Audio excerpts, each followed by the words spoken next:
शिकवा करूं भी तो किससे करूं, ये अपना ही मुकद्दर है और अपनी लकीरें हैं। नमस्कार, मैं हूं विजय त्रिवेदी और आपने देखना शुरू कर दिया है हमारा खास शो सत्य की विजय, यानी सिर्फ सच, या ना किसी का एजेंडा है और ना हो हल्ला। 100% रिसर्च के आधार पर हम सिर्फ सच दिखाते हैं।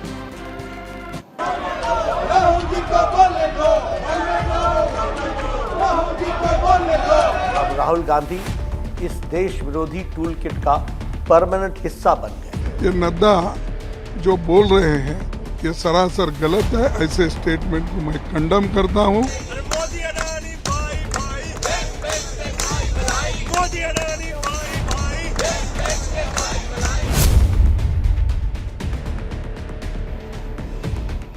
राहुल गांधी के लंदन में दिए बयान पर संसद में कामकाज आज भी ठप रहा। पक्ष और विपक्ष के सदस्यों ने एक दूसरे के खिलाफ नारेबाजी की, वेल में आ गए। कार्यवाही शुरू होते ही आज लोकसभा में अजब सा नजारा दिखा। टीवी पर लोकसभा के प्रसारण में शुरू के करीब 20 मिनट आवाज नहीं आई। बाद में ऑडियो बहाल हुआ तो सदन की कार्यवाही सोमवार तक के लिए स्थगित हो गई। राज्यसभा में भी यही माहौल दिखा, हालांकि वहां पर विपक्षी सदस्य ज्यादा आक्रामक दिखे। भारतीय जनता पार्टी राहुल गांधी के बयान पर माफी मांगने पर अड़ी रही तो कांग्रेस जेपीसी की मांग पर। लेकिन इस पक्ष विपक्ष की लड़ाई में संसद में कोई काम नहीं हो पाया। आइए सबसे पहले आपको बताते हैं कि आज पूरे दिन भर क्या हुआ और इस हफ्ते क्या चला। सोमवार से शुक्रवार, ये जो पूरा हफ्ता गया है बजट सत्र के दूसरे चरण का पहला हफ्ता, उसमें हंगामा जोरदार रहा। लगातार 5 दिन तक हंगामा बनता रहा, चलता रहा। राहुल पर सरकार की घेराबंदी तो अडानी पर विपक्ष की मोर्चाबंदी दिखाई दी। वो लगातार लगे रहे, विपक्ष अपने मोर्चाबंदी पर रहा और राहुल पर सरकार की घेराबंदी रही कि उनको माफी मांगनी चाहिए। प्रधानमंत्री मोदी के खिलाफ कांग्रेस ने भी अब एक प्रिविलेज मोशन नोटिस दे दिया है। आज प्रिविलेज मोशन नोटिस दिया गया है प्रधानमंत्री के खिलाफ। उसमें कहा गया है कि प्रधानमंत्री ने जो बयान दिया था नेहरू सरनेम वाला, कि नेहरू का सरनेम क्यों नहीं लगाते, उसको लेकर ये प्रिविलेज मोशन दिया गया है। सदन की कार्रवाई स्थगित होने के बाद विपक्षी सांसदों ने संसद के बाहर भी प्रदर्शन किया। पहले अंदर हंगामा हो रहा था, फिर संसद के बाहर हुआ। विपक्ष के प्रदर्शन में राहुल, सोनिया गांधी और खरगे यानी मल्लिकार्जुन खरगे, कांग्रेस के अध्यक्ष भी मौजूद वहां पर रहे। इसके साथ साथ टीएमसी का बयान आया कि कांग्रेस खुद को विपक्ष का बॉस ना समझे। यहाँ पर एक थोड़ा सा पेच है जहाँ टीएमसी कहती है। लोकसभा हो या राज्यसभा, दोनों जगह यही सीन दिखाई पड़ता है। आपको इस सप्ताह के 5 दिनों की कार्रवाई दिखाते हैं कि कैसे दोनों सदनों में हो हल्ला और हंगामा हुआ, काम कुछ नहीं हुआ और हर दिन कमोबेश यही नज़ारा दिखा। ये 5 दिन की जो स्थिति है वो आप देख सकते हैं। लोकसभा की 13, 14, 15 मार्च की, 16 मार्च की और 17 मार्च की 5 दिन सदन में हंगामा होता रहा है। लगातार ये हंगामा चल रहा था। आप पहले दिन की तस्वीरें देखिए, दूसरे दिन देखिए, तीसरे दिन देखिए, और 5 दिन जो है हंगामा हुआ और कुछ देर में हाउस जो है एडजॉर्न हो गया, स्थगित कर दिया गया। कोई कार्रवाई, कोई कामकाज इस दौरान वहाँ पर नहीं हुआ है, लोकसभा में भी और राज्यसभा में भी। आप राज्यसभा की भी तस्वीरें देख रहे हैं, लोकसभा की भी तस्वीरें देख रहे हैं। दोनों ही जगह पर कुल मिलाकर कोई काम नहीं हुआ। पिछले 5 दिनों में कार्रवाई किसी दिन मुश्किल से 15 मिनट भी नहीं चल पाई। मुद्दा भी 5 दिनों से वही है। विपक्षी दल अडानी मामले पर जेपीसी की मांग कर रहे हैं तो बीजेपी राहुल गांधी के बयान पर माफी की मांग कर रही है। यानी संसद के इस हफ्ते की यही एक कहानी है। मुद्दा राहुल बनाम अडानी है। आइए आपको बताते हैं कि इस हफ्ते किस दिन कितना लोकसभा और राज्यसभा की कार्रवाई चली है और उसमें कितना काम हुआ है। ये देख सकते हैं, सोमवार से शुक्रवार तक को लोकसभा और राज्यसभा में 17 मार्च यानी 17 मार्च को 22 मिनट लोकसभा चली, राज्यसभा 21 मिनट चली है। 16 मार्च को लोकसभा 3 मिनट चली, राज्यसभा 4 मिनट चली। 15 मार्च को लोकसभा 4 मिनट चली, राज्यसभा 16 मिनट चली। 14 मार्च को लोकसभा 4 मिनट और राज्यसभा 11 मिनट। और 13 मार्च जो पहला दिन था इस संसद के बजट सत्र के दूसरे चरण का पहला दिन था, उसमें लोकसभा 9 मिनट चली और राज्यसभा 21 मिनट चली।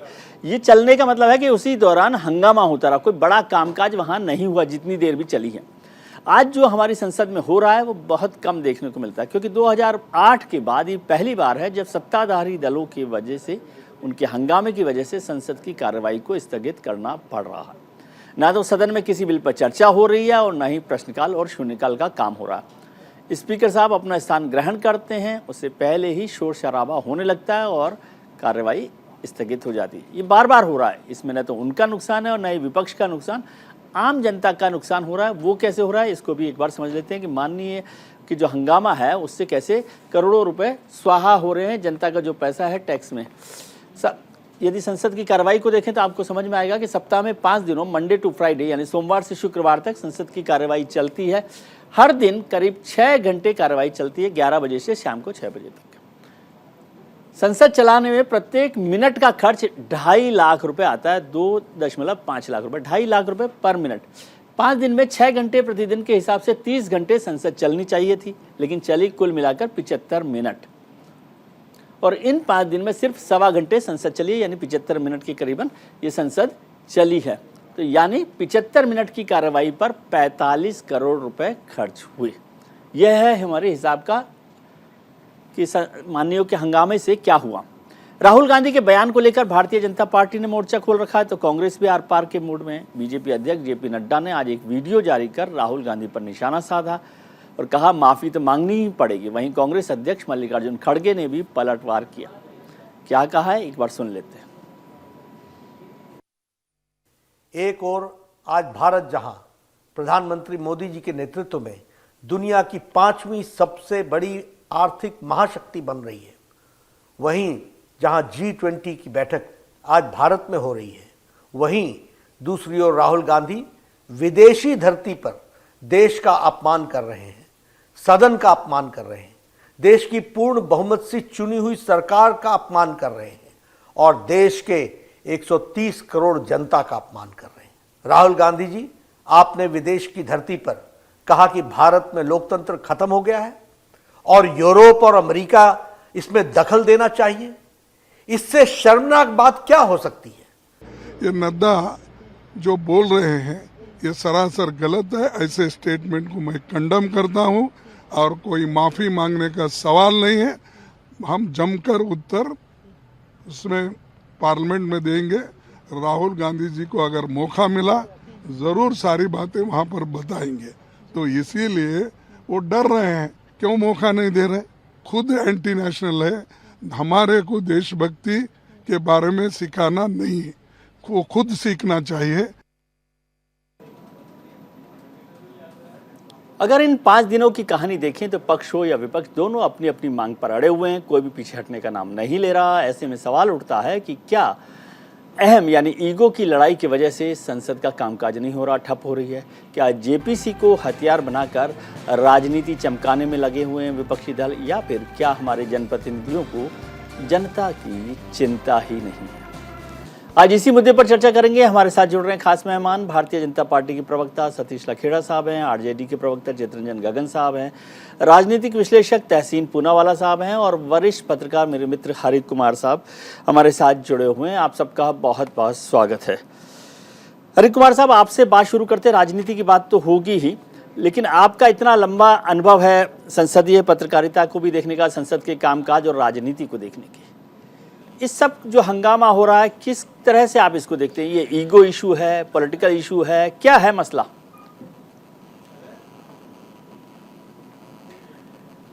देखिए, इशू तो प्योरली पॉलिटिकल ही है जी।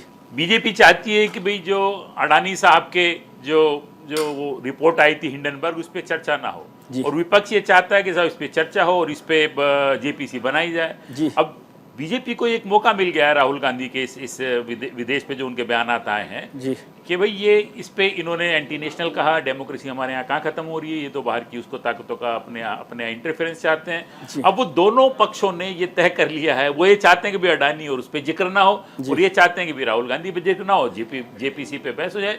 तो दोनों पक्षों ने अपनी पूरी तैयारी से बात की कर रखी है। उसकी कैजुअलिटी जो है वो भारत की संसद हो रही है, भारत के लोग हो रहे हैं, और ये कोई ऐसा नहीं कि पहली बार हो रहा है। हमारे देश में पिछले 10-15 साल से देखने को मिल रहा है कि जो पक्ष और विपक्ष दोनों इस बात की तैयारी करके आते हैं कि किसी तरीके तरीके से संसद ना चले। जी। संसद में मतलब उतनी लंबी चौड़ी बहस ना हो, उतनी सार्थक बहस ना हो। और पिछले सालों में हम देखने को मिल रहा है कि संसद में बहुत सार्थक बहस होती नहीं है। किसी न किसी तरीके से कुछ ना कुछ अड़चन डाल के जो बिल भी हैं बड़ी जल्दी जल्दी पास कर दिए जाते हैं। और उतना मतलब अगर जब संसद चलती है तो बहुत अच्छा लगता है। और खासतौर से जो दूर दराज के हमारे सांसद आते हैं और जिस तरह की बातें वो कहते हैं, जब शांतिपूर्वक संसद चलती है उसको देख के बहुत अच्छा लगता है। बट ये दुर्भाग्य है देश का कि संसद नहीं चल पा रही है, जो कानून बनाने का काम वो नहीं हो पा रहा है, जो उस पर बहस होनी चाहिए वो नहीं हो पा रही है, और जो जिस तरीके से सरकार की एक जवाबदारी संसद के प्रति होनी चाहिए वो नहीं हो पा रही है। दुर्भाग्य देश का हम क्या कर सकते हैं इस बारे में? ठीक है। तहसीन पूनावाला साहब, जैसे हरि कुमार साहब ने भी कहा कि संसद की कार्रवाई नहीं चल पा रही और ऐसा लगता है कि पक्ष विपक्ष या सभी पार्टी तय करके आते हैं कि आज हाउस चलने ही नहीं देना है।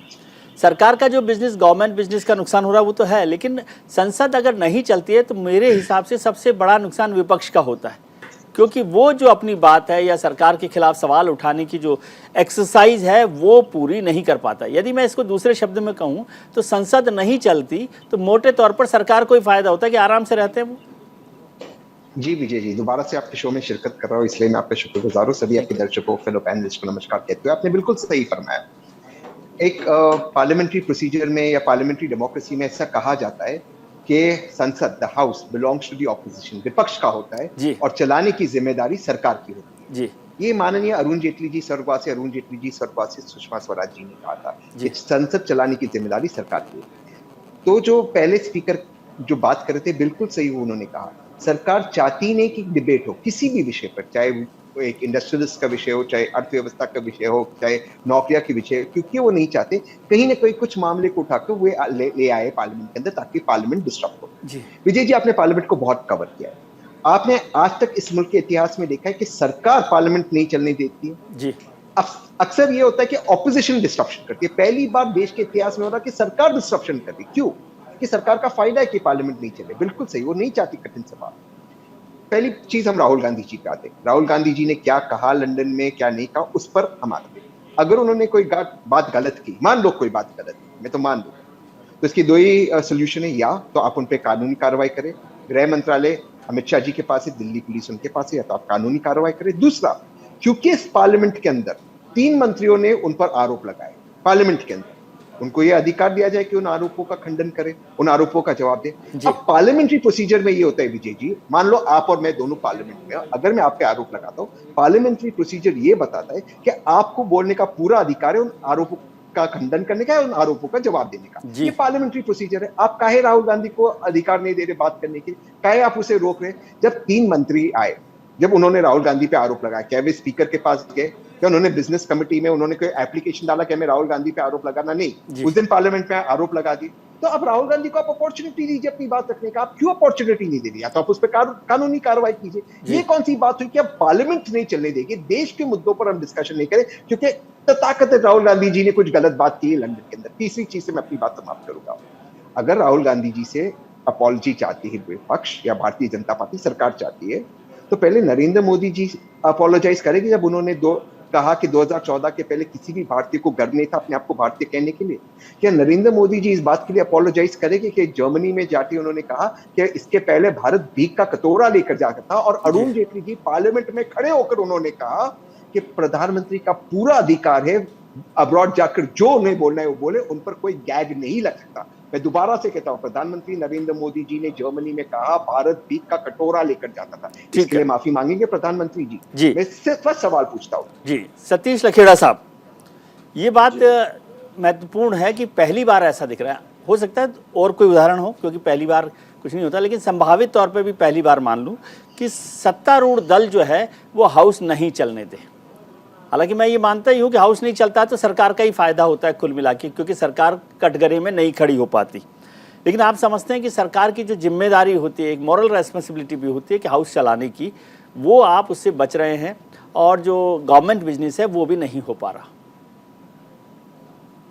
विजय जी, हम क्यों नहीं चलने देंगे सरकार की, क्यों नियत होगी हाउस न चले जी, मगर आखिर ये कब तक चलेगा जी? इस देश में जब भी लोकतंत्र को लेकर कोई भी कुठाराघात होता है, ये सत्ता में रहे या विपक्ष में रहे, लोकतंत्र की हत्या यही लोग क्यों करते हैं? और हर बार ये टूल किट गैंग सत्र से पहले ऐसा ड्रामा क्यों करता है? कभी किसी विदेशी अखबार की रिपोर्ट के द्वारा, कभी भारत विरोधी या कई देशों की सत्ताओं को बदलने वाले एक व्यक्ति के बयान को लेकर के, कभी किसी आंदोलन को भड़का करके, कभी किसी डॉक्यूमेंट्री को लेके, हर बार ये रणनीति क्यों है? और साधारण सी बात यह है, उनको बोलने देना न बोलने देना ये स्पीकर का अधिकार है। वे भारत के 545 सांसदों में एक सांसद है।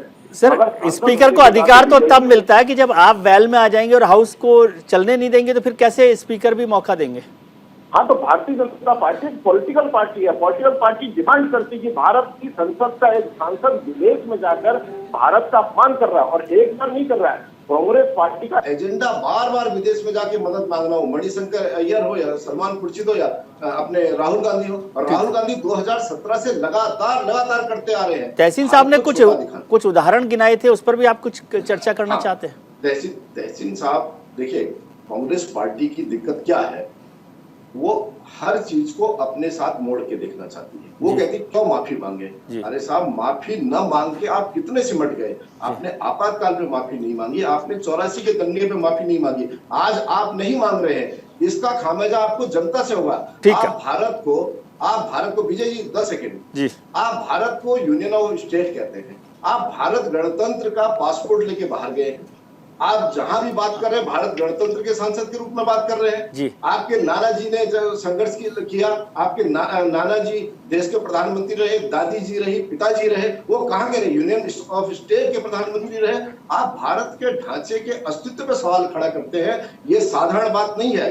कांग्रेस को तय होगा, वह भारत का अपमान, भारत का बार अपमान विदेशी धरती पर करते हैं। इसको लेकर उन्हें गतिरोध जो बना हुआ है, उसके जिम्मेदार राहुल गांधी और कांग्रेस पार्टी। ठीक है तहसीन जी, आपके पास आता हूँ, लेकिन जी 1 मिनट में चित्रंजन चाहता हूँ। अच्छा, बोलिए। चित्रंजन जी के पास जाना चाहता हूं। मैं विजय जी, मेरी एक खामी है मुझ में। मैं व्हाट्सएप नहीं पढ़ता हूँ, मैं किताबें पढ़ता हूँ, और ये मेरी सबसे पवित्र किताब है, भारत का संविधान जी। और इसके अंदर पहले पन्ने पर, दूसरे तीसरे पहले पन्ने पर लिखा है, पहले पन्ने पर Bharat, India that is Bharat is a union of states, पहले पन्ने पर जी। आपको ज्यादा नहीं, व्हाट्सएप से भी कम पढ़ना है। मैं व्हाट्सएप पढ़ता नहीं हूँ। ये किताब, ये मेरी सबसे पवित्र किताब है, मेरी गीता, मेरी कुरान यही है। इसमें पहले पन्ने पे लिखा है। कहा है आप कुछ भी आकर नेशनल टीवी पे सर। ठीक है, ये संवैधानिक बात कह रहा हूं मैं। गगन साहब, जिन लोगों को मनुस्मृति चाहिए था, जिन लोगों को मनुस्मृति चाहिए था, जिन लोगों को संविधान से दिक्कत थी, वो तो ऐसे ही कहेंगे। भाजपा के प्रवक्ताओं को ये थोड़ा दम धरने के लिए, गगन साहब जी, जी भाजपा के प्रवक्ताओं को ये थोड़ा दम धरने के लिए जी। देखिए विजय जी, यह लॉस न पक्ष का है न विपक्ष का है जी। यह नुकसान जो है सो देश की जनता का जी। देश की जनता की गाढ़ी कमाई जो है, आपने अभी आंकड़ा बताया कितना करोड़ रुपया खर्च हो गया जी। और जो है सो मात्र चंद मिनट हाउस चला जी। और यह सरकार की जिम्मेवारी होती है कि वह हाउस चलाए जी। लेकिन इतिहास में, भारत के संसदीय इतिहास में यह पहली बार देखा जा रहा है कि जानबूझकर ऐसे मसला को, जो कोई मसला ही नहीं है जी, और उसको जो है सो एक मुद्दा बनाकर सदन की कार्यवाही रोका जा रहा है जी। मंशा क्या है, देश की जनता समझ रही है जी। अडानी पर ये बहस करना नहीं चाहते हैं जी, और जो जनता के जुड़े सवालों पर यह जो है सो बहस करना नहीं चाहते हैं जी। बहुमत है, और अगर राहुल गांधी ने अगर यह कहा कि लोकतंत्र को कमजोर किया जा रहा है, तो कोई गलत नहीं कहा। उसका उदाहरण, साक्षात उदाहरण है जी, साक्षात उदाहरण है कि आप पार्लियामेंट में, जिस पार्लियामेंट के मेंबर के खिलाफ में 3 केंद्रीय मंत्री वहां पर अपना बयान दे रहे हो संसद के अंदर जी, और उस पार्लियामेंट के मेंबर को आप सफाई देने का मौका नहीं दे रहे हैं, तो लोकतंत्र का अपमान है, लोकतंत्र का गला नहीं घोट रहे हैं आप। तो कौन सा गलत बात बोल रहे हैं? पहली बात, नड्डा साहब जो हैं, तो इन लोगों का, जैसे हम लोग कहते हैं कि बीजेपी का मतलब बड़का झूठा पार्टी जी। राहुल गांधी जी ने जो बाहर में नहीं कहा, उसको ये लोग प्रचारित कर रहा है। कहाँ राहुल गांधी ने कहा कि हाँ, अमेरिका और इंग्लैंड को कहा कि आप हस्तक्षेप कीजिए। और सवाल यह है कि राहुल गांधी एक कांग्रेस के नेता के रूप में गए थे। भाजपा के नेता बहुत जोर शोर से कह रहे हैं कि Rahul Gandhi is nothing, only A member of parliament.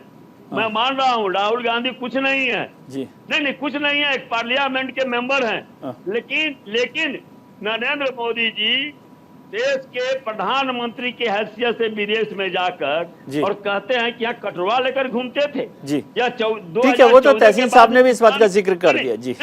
नहीं 2014 के पहले हिंदुस्तान की हैसियत नहीं थी। ये हिंदुस्तान की हैसियत बताने चले हैं, जिसने जो है सो पाकिस्तान के 2 टुकड़ों में किया, जिसने जो है सो कई लड़ाइयों में, युद्ध में जो है सो नाक चने चबाने का काम किया, आज उस हिंदुस्तान के बारे में कर रहे हैं। जो हिंदुस्तान, जिस हिंदुस्तान में सुई नहीं बनता था, वो हिंदुस्तान अब एरोप्लेन से लेकर और जो है सो चंद्रयान और बनाने का काम किया। तो जो है सो नहीं, सवाल यह है कि कौन लोग जो है सो विश्व में भारत की जगहसाई कर रहे हैं। और जी लखेड़ा साहब, मुश्किल यह है कि सरकार की जो सबसे बड़ी जिम्मेदारी होती है हाउस को चलाना, तो वो क्यों नहीं हो रहा। और सत्तारूढ़ दल के लोग, यदि एक ये भी तो होता है, मान लीजिए कोई चीज पर इशू बन रहा है, ब्रेक हो रहा है, गतिरोध बना हुआ है, तो उसके लिए कोई विजय जी एक लाइन में कहना चाहूंगा जी कि कभी कहा जाता था यहाँ पर, देवकांत बरुआ जी कहते थे Indira is India, India is Indira.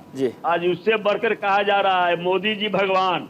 उनको कितना उनको शायद भूल रहे हैं भाजपा के लोग, भाजपा ही भारत है, जबकि भाजपा के खिलाफ 61 से ज्यादा % लोगों ने वोट दिया है। और इनकी वह दुर्दशा होने वाली है 2024 में कि यह मुंह दिखाने लग नहीं रहेंगे हिंदुस्तान के किसी कोना में। जो यह कर रहे हैं जनता देख रही है और फैसला सुनाएगी। यह गलतफहमी में नहीं रहे, यह जो अपने को शो कर रहे हैं कि भाजपा मतलब भारत, यह गलतफहमी में है। ठीक है लखेड़ा साहब जी, गलतफहमी दूर कर लीजिए, गगन साहब कह रहे हैं। नहीं, अरे क्यों नहीं, आरजेडी से तो हमें समाजवाद सीखना चाहिए, आरजेडी से ज्ञान सीखना चाहिए, लोकतंत्र सीखना चाहिए जी। 9 साल से चारा खाने की जो ठीक है गगन साहब, अब उनको बोलने दीजिए। ये लोकतंत्र की बात न करें। ठीक है गगन साहब, ठीक है, अब बोलने दीजिए लखेड़ा साहब को। जी मैं बोलूं विजय जी? जी सबसे बड़ी पीड़ा राहुल गांधी को लगातार लॉन्च करने के लिए जो जिद कांग्रेस ने बना दी, उन्हें राष्ट्रीय नेता बनाने के लिए। आप ये बताइए कौन सा अहंकार है कि वो कल उन्होंने पत्रकार वार्ता की, ठीक है, उन्हें संसद में नहीं बोलने देने का आरोप लगा रहे हैं। कल उन्होंने कौन सी ऐसी समझदारी की बात की? उन्होंने आमतौर पर जिस तरह बोला दुर्भाग्य के सांसद हो, हम नहीं मानते, हम ये मानते हैं उनके बयान दुर्भाग्यपूर्ण थे। और जहां तक तहसीन भाई या एक आरजेडी के प्रवक्ता बोल रहे हैं कि प्रधानमंत्री मोदी जी ने विदेश यात्रा में भारतवंशियों के बीच में उनकी प्रशंसा करते हुए कहा कि आप लोगों ने जिस तरह विश्व में भारत का नाम ऊंचा किया है, आप लोगों की मेहनत और परिश्रम ने जिस तरीके से आज हमें गौरव होता है भारत में, आप लोगों के द्वारा आप लोगों ने भारत की छवि को बदला है। कभी भारत की छवि किस रूप में थी और आज आप लोगों के परिश्रम से इस तरीके से हमें एक गौरवमयी आभा होता है। आप इस चीज को तोड़ मरोड़ के मोदी जी के नाम पे नहीं घुमा। और आप लोकतंत्र में रहने दीजिए। आरजेडी से हमें कोई ज्ञान नहीं चाहिए, जमानत मिल गई है, आप खुशियां मनाइए, लड्डू बांटिए, लड्डू फेंक के आप खुशियां मना रहे हैं। चारा घोटाला, जमीन के बदले नौकरी, आपसे ज्ञान नहीं चाहिए। आपका समाजवाद, लालू जी का समाजवाद देश देख चुका है, शानदार समाजवाद। चलिए और ठीक है, दर्शन हो रहे हैं। ठीक है, इस पर चर्चा जारी रखेंगे।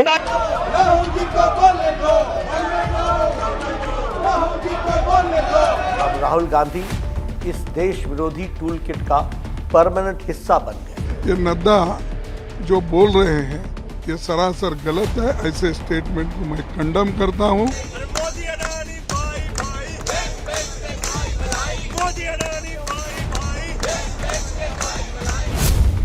हम चर्चा कर रहे हैं संसद के गतिरोध की, लगातार एडजॉर्नमेंट की, हंगामे की। हमारे साथ खास मेहमान जुड़े हुए हैं। वरिष्ठ पत्रकार हरि कुमार साहब हैं, भारतीय जनता पार्टी के प्रवक्ता सतीश लखेड़ा साहब हैं, राजनीतिक विशेषज्ञ तहसीन पूनावाला साहब हैं, आरजेडी के प्रवक्ता चितरंजन गगन साहब हैं। आपका एक बार फिर स्वागत है। हरि कुमार साहब, आपसे समझना चाहता हूं कि ये लड़ाई तू में की है, अहंकार की है, या क्या है? क्या इससे बड़ा फायदा होता है पॉलिटिकल पार्टीज को? मैं वही आपसे कहना चाह रहा था। आपने जब कहा कि आज का हमारा अहम सवाल है कि क्या ये अहम की लड़ाई है जी। ये अहम की लड़ाई बिल्कुल भी नहीं, शुद्ध रूप से राजनीतिक लड़ाई है जी। और वो पैंतरेबाजी राजनीतिक है प्योरली। इसमें कहीं भी अहम किसी बात का कहीं नहीं लग रहा। अगर आपको राहुल गांधी से आप लोग ये चाहते हैं कि वो माफी मांगे तो उनको बोलने का मौका दे, तभी तो पता चलेगा कि राहुल गांधी क्या कहना चाहते हैं, क्या नहीं कहना चाहते हैं। सवाल इस बात का है कि बीजेपी इस बात पर अड़ी हुई है कि भाई जो अदानी और हिंडनबर्ग रिपोर्ट है उसका पार्लियामेंट में जिक्र ना हो, वो किसी भी तरीके से नेशनल मीडिया की न्यूज़ के एजेंडे पे ना आ पाए, क्योंकि उसमें आप रिसीविंग एंड पे हैं। इतनी बड़ी रिपोर्ट आ गई, $100 बिलियन का उस ग्रुप को नुकसान हो गया, कोई एजेंसी हमको एक्टिव नहीं दिखाई दे रही, कहाँ उसकी जांच हो रही है, क्या नहीं हो रहा है, कहीं कुछ दिखाई नहीं पड़ता। उसको दबाने के लिए ये इनको एक मुद्दा मिल गया है, इस मुद्दे को वो चला रहे हैं। अगर राहुल गांधी ने क्या कहा, भी हिंदुस्तान में आजकल डेमोक्रेसी अंडर प्रेशर है, डेमोक्रेसी अंडर स्ट्रेस है, ये दुनिया भर की एजेंसीज बोल रही हैं, यहाँ के देश भर में भी लोग बोल रहे हैं, बहुत सारे इंटेलेक्चुअल बात को कहते हैं कि साहब हमारी सर उसमें जो आपत्ति, मुझे जो अरे कुमार साहब, मुझे जो समझ में आ रहा है भारतीय जनता पार्टी की जो आपत्ति है वो इसमें नहीं है कि डेमोक्रेसी कमजोर है या अंडर प्रेशर है। उन्होंने कहा कि जब राहुल गांधी जी ने कहा कि अमेरिका और यूरोप जैसे देश इस मसले पर चुप हैं, तो उनका कहना था कि भाई ये कॉल है एक तरह से कि आप अमेरिका और यूरोप को इसमें राहुल गांधी ने जो देखिए, जो हमने समझा उस चीज को, इन्होंने वर्ड यूज किया था कि भाई you can not remain oblivious of the situation.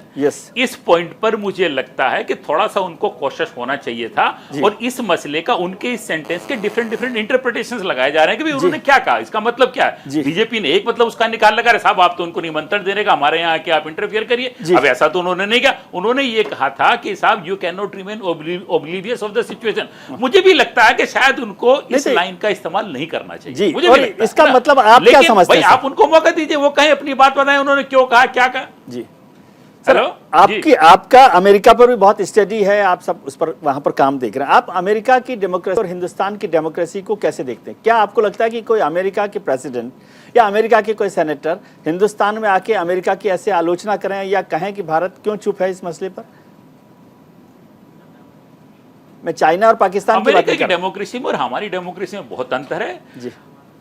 America की डेमोक्रेसी में और हमारी डेमोक्रेसी में बहुत अंतर है। अमेरिका ने 4 साल तक ट्रंप को झेला है, और ट्रंप को झेला वो इसलिए झेला कि वहां पे मीडिया इंडिपेंडेंट था, वहां के इंस्टीट्यूशन डिपेंडेंट थे, वहां के लोगों में जान थी, अपनी बात रखते थे, और हर इंस्टीट्यूशन ने अपना काम किया। अदरवाइज ट्रंप जैसे आदमी को 4 साल तक प्रेसिडेंट के रूप में अमेरिका को बर्दाश्त कर पाना आसान नहीं था उनको, लेकिन अमेरिकन डेमोक्रेसी ने उसको बर्दाश्त किया, क्योंकि उनके इंस्टीट्यूशन मजबूत थे, उनके लोग मजबूत थे, उनका मीडिया इंडिपेंडेंट था, वो सारी चीजें वहां थी। उसको आप हमारे यहाँ से कंपेयर अभी नहीं कर सकते। हमारी जो डेमोक्रेसी है वो भी उस लेवल, हमारी डेमोक्रेसी बहुत मैच्योर हो चुकी है, पिछले 75 सालों में काफी मैच्योरिटी में आ चुके हैं, लेकिन अभी भी कम से कम मुझको ये लगता है कि जो इंडिया के डेमोक्रेटिक इंस्टीट्यूशन वो अभी भी इतने मजबूत नहीं है कोई इस तरह की सिचुएशंस को डील कर सकें। तो उनका कंपैरिजन अभी मतलब फॉर एग्जांपल जैसे आप देखिए, वहां की सीनेट की कमेटी की मीटिंग होती है, उनका लाइव टेलीकास्ट होता है, बड़े सीनियर अपॉइंटमेंट जो है वहां पे जाते हैं। हमारे तो कभी कोई लाइव टेलीकास्ट तरह का होता नहीं, हमारे तो सारे के सारे जो सीनियर अपॉइंटमेंट है वो सब गवर्नमेंट कर देती। वहां पे हर अपॉइंटमेंट को सीनेट की कमेटी में, कांग्रेस की कमेटी में जाके उसको दिखाया जाता है, बताया जाता है,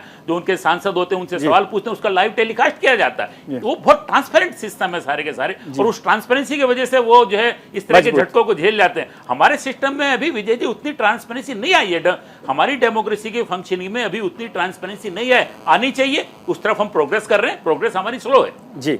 तहसीन साहब, जो हरि कुमार साहब ने भी कहा कि राहुल गांधी जी को इस शब्द का इस्तेमाल करने से बचना चाहिए था, ये भी एक गंभीर कमेंट है। नहीं, मैं हरि कुमार साहब की बहुत बहुत इज्जत करता हूँ, तहे दिल से उनकी इज्जत करता हूँ, लेकिन अगर आप पूरा सुने राहुल गांधी जी का, तो उन्होंने एक किस कॉन्टेक्स्ट में कहा और दूसरा उन्होंने क्या। सबसे मेन और गंभीर बात जो भाजपा एडिट करती है, सेंसर करती है, डिलीट करती है, उन्होंने कहा कि भारत के इंस्टीट्यूशंस में दिक्कत है, लेकिन ये हमारा अंदरूनी मामला है और हमारे इंस्टीट्यूशंस खुद को ही सुधार देंगे। उन्होंने ये बहुत स्पष्ट शब्दों में कहा जी।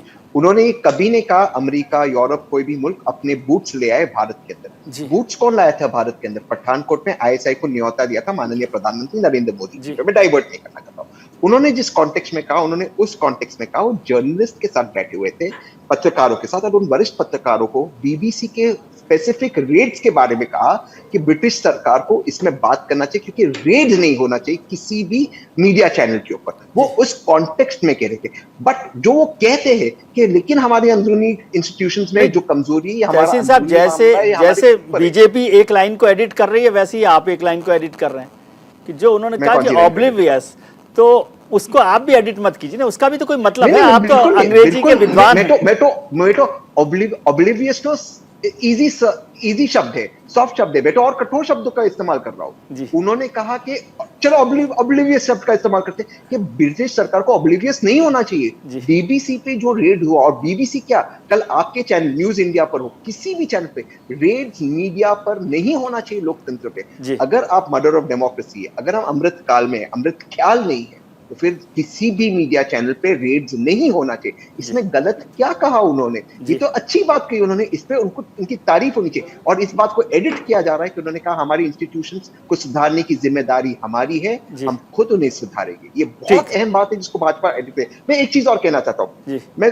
भाजपा के प्रवक्ता ने बिल्कुल ये नहीं कहा कि प्रधानमंत्री मोदी जी ने जो कहा, मैं वापस रिपीट नहीं करूंगा, उसके लिए वो माफी मांगेगी कि नहीं। लेकिन जब 26/11 में, ये मेरी एक पर्सनल बात है क्योंकि हेमंत करकरे मेरे व्यक्तिगत दोस्त थे जो शहीद हुए इस मुल्क के लिए, जब 26/11 की घटना हुई, हेमंत करकरे भाई शहीद हुए, गुजरात के मुख्यमंत्री और आज के वर्तमान प्रधानमंत्री और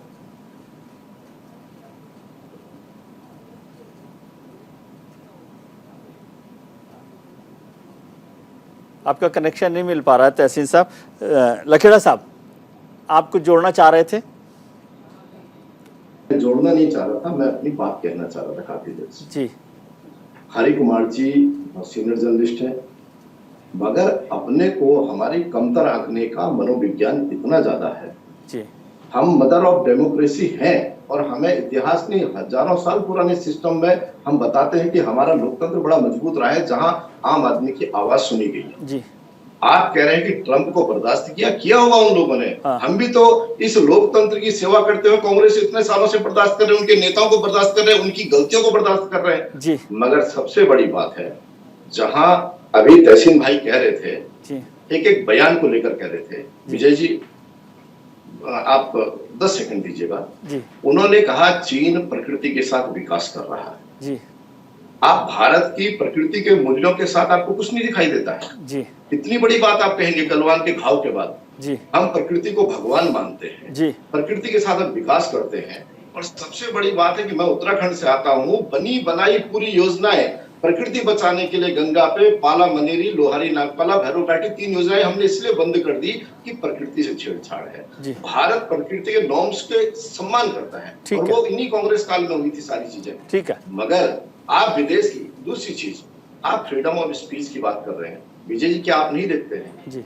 खुले आम आप बोल रहे हैं मोदी तेरी कबर खुदेगी, और फ्रीडम ऑफ स्पीच इससे ज्यादा क्या चाहिए? और हरि कुमार जी कह रहे मीडिया की, अरे आपातकाल तो आपने देखा है, आपातकाल में क्या क्या इस कांग्रेस ने नहीं किया है, जहां पत्रकार के साथ, गायकों के साथ, संपादकों के साथ क्या क्या बुरा नहीं हुआ, केवल पत्रकार होना ही अपराध हो गया ऐसे दौर में। और बिना बात के लोकतंत्र की सेवा विजय जी, 90 सरकारें बर्खास्त की बिना किसी गलती की, मात्र अहंकार के नाते, जब इनका हाथी चला वो रोकते हुए चला।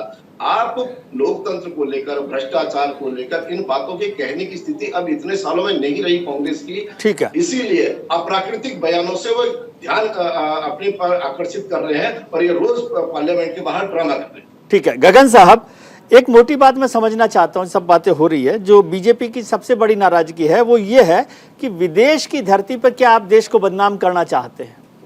आप समझते हैं ये बात ठीक है? नहीं, देख लीजिए, यह तो यह सब भाजपा का एक जो है ना, यह रणनीति रहता है दूसरे के छवि को प्रभावित करना जी। और जो है सो न हो तो सीबीआई भेजो, ईडी भेजो, आईटी भेजो, और ये भेज कर जो है सो दूसरे को छवि को प्रभावित करो। और जो है सो जैसे इस रूप में पेश किया जाता है, जैसे कहे ना कि बस केवल मोदी। सवाल यह है कि आप अडानी के खिलाफ में जो मामला है हिंडनबर्ग का, उस जांच से आप भागते क्यों? तो उसकी तो सुप्रीम कोर्ट जांच कर रहा है ना गगन साहब, सुप्रीम कोर्ट ने आदेश कर दिया। नहीं, वही मैं कह रहा हूँ विजय जी कि जब पार्लियामेंट में जेपीसी की मांग की गई, और यह यही डेमोक्रेसी ये लोग बचाने वाले हैं कि पार्लियामेंट में मांग की गई, इतना बड़ा घोटाला हुआ और आप जांच से भाग रहे हैं और सुप्रीम कोर्ट को एक्सेप्ट करना पड़ा। इसका मतलब कि आप गलत साबित हुए। और ठीक है, लेकिन अब तो सुप्रीम कोर्ट कर रहा है ना जांच। नहीं तो जेपीसी की। गगन साहब मुझे दो बातें नहीं समझ, गगन साहब मुझे दो बातें, एक सवाल मैं पूछूं, एक सवाल का निवेदन मैं आपसे कर दूं। एक तो यह है कि विपक्ष जो है रोजाना कहता है कि ईडी, सीबीआई ये जो है कमजोर संस्थाएं हैं, सरकार की दबी हुई हैं, सब कुछ कह रहे हैं ना जी। पहली बात जी। और उसके बाद आपने क्या किया कि 16 विपक्षी दल बोले कि हम ईडी को चिट्ठी लिखेंगे कि अडानी के मामले की जांच करें। भाई साहब, जब आपको भरोसा नहीं है प्रभु, तो फिर क्यों उनसे कह रहे हैं कि जांच करें? पहली बात। दूसरी बात, एक और सुन लीजिए। दूसरा, आपने कहा कि संसद ने नहीं माना, सरकार ने, और फिर सुप्रीम कोर्ट ने किया। तब जब सुप्रीम कोर्ट ने कर दिया और आपको सरकार पे भरोसा नहीं है, तो सुप्रीम कोर्ट की जांच होने दीजिए। नहीं, तो फिर संसद की आवश्यकता क्या है? जब सुप्रीम कोर्ट चलाएगा, जब इलेक्शन कमीशन कि चुनाव आयुक्त की नियुक्ति कैसे हो, सुप्रीम कोर्ट मैंने फैसला करेगा। अब सब जब फैसला सुप्रीम कोर्ट करेगा तो फिर पार्लियामेंट की जरूरत क्या है? नहीं तो आपको सुप्रीम कोर्ट पर भरोसा नहीं है? आपको सुप्रीम कोर्ट पर भरोसा नहीं? नहीं, सुन लीजिए, मेरी भरोसा की बात आप कर रहे हैं। ईडी जो है, ईडी, आईटी और सीबीआई, जब ऐसे मामलों में जहां पर कि 1% भी वह कन्विक्शन रेट उसका नहीं है, इस ढंग से थोड़ी सी बस किसी के चिट्ठी पर और किसी के अखबार में बयान दे देने पर, किसी के किताब लालू चालीसा और लालू लीला छाप देने पर, नहीं सुन लीजिए विजय जी, पूरा करने दीजिए आप सवाल से। जब उस पर आप जो सुशील मोदी किताब छाप दिए और उस किताब के आधार पर आप जो सो रेड कर रहे हैं और जो कोई भी आधार नहीं मिल रहा है सीबीआई को, तो ईडी को भेज रहे हैं, क्योंकि ईडी को विशेषाधिकार मिला हुआ है और इतना बड़ा घोटाला हो गया। और जो है सो उसके बाद जो है सो आपकी ईडी सोई हुई है, सीबीआई सोई हुई है, आईटी सोई हुई है, तो सवाल क्यों नहीं उठेगा? सवाल क्यों नहीं उठेगा, सो मेरा कहना है। नहीं, मेरा कहना केवल हवा की बातों पर आप जो है सो आपकी ईडी पहुंच जाती है, मैं तो सीबीआई सर, आप जाती है। गगन साहब, मैं आपकी बात मान रहा हूँ। गगन साहब, मैं आपकी बात मान रहा हूँ। मैं तो कह रहा हूँ कि आपकी बात मानते हुए मैं कह रहा हूँ कि जब आपको भरोसा नहीं है तो फिर आप उन्हीं के दरवाजे पे क्यों जा रहे हैं कि ईडी जो है अडानी की जांच करे? नहीं विजय जी बात ना कर लीजिए। जो आदमी 663वें नंबर पर था और ये मात्र 8 साल के अंदर में विश्व के दूसरे स्थान पर चला गया, तो जो है सो उसकी जांच नहीं कीजिए, लेकिन दूसरा कहीं हवा में कोई बात उड़ा दिया तो आप पहुंच जाइए, उसको समन दीजिए, उसको गिरफ्तार करके बिना किसी सबूत के जेल में डालिए और कहिए कि भ्रष्टाचारी है। सारे भ्रष्टाचारी को आप अपने आप बुला लीजिए, कमल छाप साबुन से नहवा दीजिए और भाजपा की वॉशिंग मशीन में धो हो गया। क्या जवाब है साहब? जनता सब देख रही है विजय जी, जनता सब देख रही है। जी विजय जी, आपका एक मूल सवाल था और बहुत अच्छा सवाल है कि जब सुप्रीम कोर्ट ने एक स्पेशल कमेटी गठित की है इस मामले की जांच करने के लिए, तो पार्लियामेंट में जेपीसी क्यों? यही बात 2G में हुई। सुप्रीम कोर्ट ने court monitored inquiry, special committee छोड़ो, कोर्ट मॉनिटर्ड इंक्वायरी गठित की। उसके बावजूद माननीय अरुण जेटली, जिनको हम सब उनकी इज्जत करते हैं, मैं उनको कोट कर रहा हूँ, पार्लियामेंट इज सॉवरेन। वो द कोर्ट प्रोसेस, मैं हिंदी में उसका अनुवाद करता हूँ, पार्लियामेंट सॉवरेन है, कोर्ट की प्रक्रिया कोर्ट देखेगी, पार्लियामेंट का इस देश के संविधान के प्रति एक उसकी एक रिस्पॉन्सिबिलिटी, उसको हम निभा रहे, इसलिए हम जेपीसी की मांग कर रहे हैं। और जेपीसी मेरी सरकार ने की नहीं की बात, पहले सरकार ने मना की, मिला ना जेपीसी। बोफोर्स की भी कोर्ट मॉनिटर्ड इंक्वायरी थी, आपको मिला ना जेपीसी। जब तब जेपीसी सही था तो आज गलत क्यों है? कौन से ऐसे चोर को बचाना है कि आप शोर मचा रहे? दूसरी बात, बार बार ईडी का जो सवाल आ रहा है, मैं आपसे पूछना चाहता हूँ, ये ईडी का नाम हो गया है अब बीडी, बजरंग दल, ये भाजपा का एक आर्म हो गया है और ये एनफोर्समेंट डायरेक्टर ने एक्सटॉर्शन डायरेक्टोरेट हो। क्यों? क्योंकि मैं आपको बताता हूँ, इसमें एक जादू की, इसके पास एक जादू की छड़ी है। मैं एक ही नाम से आपको उदाहरण से अपनी बात समाप्त करूंगा, मुकुल रॉय। मुकुल रॉय पे भाजपा चिट्ठी लिखती है कि इन पे कार्रवाई होनी चाहिए। उस वक्त मुकुल रॉय टीएमसी पे ईडी कार्रवाई करती, लेकिन मुकुल रॉय आ जाते भाजपा पे, वही ईडी कार्रवाई बंद कर देती है। आज मुकुल रॉय दोबारा से टीएमसी में चले गए, वही ईडी दोबारा से कार्रवाई शुरू कर रही है। मैं क्या कह रहा हूँ, लालू जी गलत है, राहुल जी गलत है, सारे लोग गलत है, तो आपका कन्विक्शन रेट क्यों 0.5% है? ठीक है, 0.5% है। संजय राउत के मामले में क्या कहा कोर्ट ने? कोर्ट ने कहा ईडी का इस तरह से दुरुपयोग नहीं हो सकता। क्यों जा रहे ईडी के पास कि देश की आवाम को आपके माध्यम से बताए किस तरह से एक देश की संस्था जिसके स्थापक हुआ टेररिज्म का मनी लॉन्ड्रिंग रोकने के लिए, आज कॉपीराइट के लिए इस्तेमाल हो रहा है। विजय जी, एक लास्ट लाइन, आज पता है अगर सरकार को आपसे कोई दिक्कत हो, आपके शो में अगर मैं कुछ बोल दूं किसी फिल्म की लाइन, वो कॉपीराइट एक्ट के तहत आपके ऊपर ईडी की कार्रवाई कर सकते हैं। और 2018 में इसे फाइनेंस बिल की तरह इन्होंने पास किया, राज्यसभा में इनके पास नंबर्स नहीं थे। ये लोकतंत्र की बात कर रहे हैं, ये लोग लोकतंत्र की बात कर रहे हैं। जी, वैसे आजकल अच्छा लग रहा है कि आजकल आप लोग अरुण जेटली जी को बहुत याद कर रहे हैं। लखेड़ा साहब, मैं तो हमेशा अरुण जेटली, सुषमा जी सबको याद। विजय जी, क्या खूबी है ईडी के डायरेक्टर में कि 3 बार एक्सटेंशन मिला? देश में एक भी पदाधिकारी नहीं है। हम लखेड़ा साहब से जवाब ले लेते हैं। लखेड़ा साहब बड़ा शांति से सुन रहे हैं, उनका भी जवाब ले लेते हैं। जी इसमें जोड़ दो, ये ईडी डायरेक्टर के बारे में सुप्रीम कोर्ट ने रिटर्न में कहा था, वो ये केस में मैं हूं, रिटर्न में कहा था कि इसका एक्सटेंशन नहीं होना चाहिए। रिटर्न में सुप्रीम कोर्ट का, उसको इन्होंने ऑर्डिनेंस के मामले में 12 विपक्ष के एमपी को सस्पेंड करके उसको एक्सटेंशन दिया, और कोई आईपीएस आईएएस नहीं इस मुल्क के अंदर। जी और सुप्रीम कोर्ट का रिटर्न जजमेंट है, ओरल नहीं साहब। जी अरे सर वो अब ठीक है, सुप्रीम कोर्ट को आजकल आप बहुत सीरियसली ले रहे हैं। सुप्रीम कोर्ट ने तो सर मैं तो सब कुछ सीरियसली लेता हूं। नहीं पैरेट इन केस भी कहा था, ठीक है, सब कुछ याद रखना चाहिए। आप जैसे लोगों की याददाश्त तो बहुत तेज होनी चाहिए। कम से कम लखेड़ा साहब जिंदा तो था, टोटा मर गया है। लखेड़ा साहब जी। तहसीन भाई जो तोते का जिक्र कर रहे हैं, वो 2013 में सुप्रीम कोर्ट ने आपकी सरकार को डांटते हुए कहा था कि एजेंसी को आपने तोता बना दिया है। जी। मैं गगन जी का जवाब दूंगा। जी। गगन जी कह रहे हैं कि ईडी के अफसर में क्या काबिलियत थी। जी। अच्छे अफसर होंगे, बढ़िया काम करेंगे, दिया जाएगा। मगर आपकी पार्टी में आप जैसे गगन जी जैसे इतने काबिल लोग हैं, केवल लालू जी के बेटे में क्या काबिलियत थी कि लीडरशिप उसी को दे दी गई। जी। जहां तक आप अडानी की योग्यता की बात करें, वो जांच का विषय है, मगर एक जनता का नेता, झोपड़ी से उठने वाला, आज लालू जी की संपत्ति क्या हो गई, कौन सा बिजनेस कर रहे थे, किस खेत में काम कर रहे थे। खेड़ा आज बड़ा विषय ये है। विजय जी मुझे गगन साहब आप ठीक है, आप बोल लीजिएगा। विजय जी अडानी जी के हवाई जहाज पर घूमने वाले, ठीक है, आपको मौका मिल गया ना गगन साहब। अब सतीश जी को बोल लेने जी, फिर आप बोल लीजिएगा। जी। आज बड़ी बात यह है कि घर की दूसरी दिक्कतों पर बार बार लगाई जा रही है, इसका स्थायी समाधान होना चाहिए। आप हर बार विदेश के खांचे में भारत को क्यों नापते हैं? रूस यूक्रेन के साथ जो कर रहा है वही चीन लद्दाख में कर रहा है। इराक में सद्दाम जब चुनाव भी कराते थे, वोट भी होता था, रिजल्ट सद्दाम के पक्ष में आते थे। लीबिया में कर्नल गद्दाफी जीतते थे। अरे साहब, अगर भारत में ऐसा हो रहा है तो राजस्थान, छत्तीसगढ़ और हिमाचल में आपकी सरकारें क्यों हैं? आप दो मुहा नहीं कह सकते हैं, आप लोकतंत्र को गाली नहीं दे सकते हैं। और आप न समझते हैं कि भाजपा मतलब भारत। मैं कह रहा हूँ कि आपको कितना लोगों का समर्थन मिला? 61% लोगों ने आपके खिलाफ में वोट दिया है। अरे साहब 10 सेकंड मुझे बोलने दीजिएगा। 10 सेकंड में इसके बाद बात खत्म करूंगा। ठीक है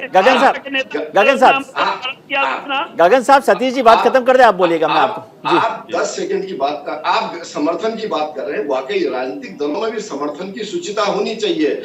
जो आरजे जेडीयू के ललन सिंह ने, आपके जो आज के पार्टनर हैं, उन्होंने प्रेस करके कहा कि जमीन के बदले नौकरी दी और घोटाला खोला, जिसमें आप लोग पे कार्रवाई हो रही है, जांच के घेरे में है। उन्हीं के साथ आप सरकार चला रहे हैं। इसलिए इस जांच के लखेड़ा साहब ठीक है, लखेड़ा साहब ठीक है, वो तो आपको भी पता है कि 2015 में डीएनए क्या था जेडीयू का, फिर 2017 में क्या हुआ है ना। ठीक है, हरि कुमार जी एक मिनट सर, हरि कुमार जी से एक बात समझना चाहता हूँ सर, आपसे ये समझना चाहता हूँ। मेरी तो हिंदी की ग्रामर खराब हो गई। लोग कहते थे कि शीशे के घरों में रहने वाले पत्थर नहीं फेंकते, और इस हम्माम का हाल तो आप जानते ही हैं।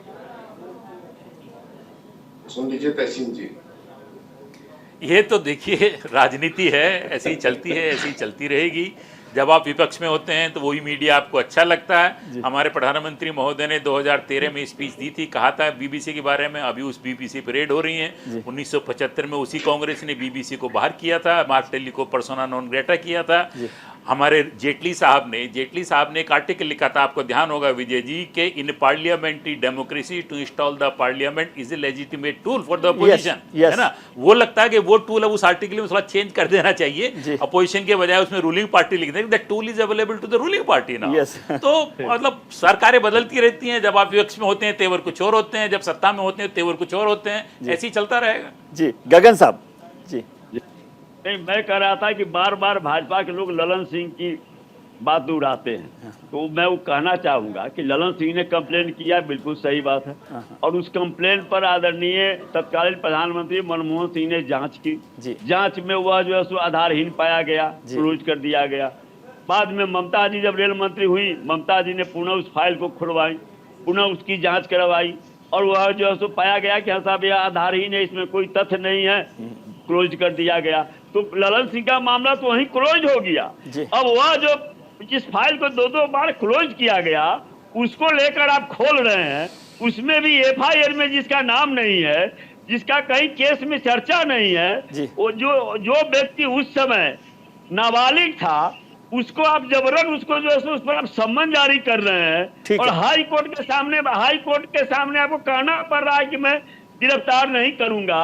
ऐसी विश्वसनीयता बन गई है आपकी कि आप जो है पूछताछ के नाम पर बुलाते हैं जिसका नाम FIR में नहीं है। ठीक है, तहसीन साहब फाइनल कमेंट छोटा सा। जी जी, तेजस्वी मेरा बहुत अच्छा तेजस्वी मेरा, और उसके बाद ठीक है गगन साहब, छोटा सा, वक्त नहीं है मेरे पास, तहसीन साहब का छोटा सा कमेंट।